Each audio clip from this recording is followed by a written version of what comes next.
duas surpresas também na minha vida. Elaise, que, virou parceirona ali de trabalho, a gente fazer os trabalhos juntos.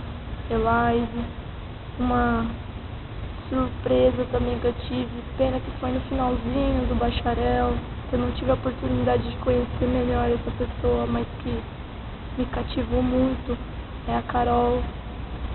Carol, você passou, foi tão rápido essa nossa parceria aí, mas o pouquinho que eu te conheci, eu percebi que você é uma pessoa muito dedicada, uma pessoa incrível, com um coração enorme.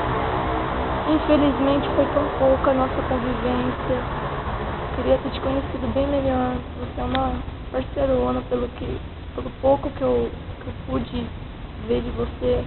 Você é amiga, tá sempre sorrindo, tá sempre brincando, né? E pra você, Laís e Carol, eu desejo tudo de bom, sucesso pessoal, sucesso profissional, que vocês sejam profissionais brilhantes na carreira que vocês escolheram, na carreira que vocês estão se dedicando para serem pessoas, para serem profissionais excepcionais. Beijo, menino.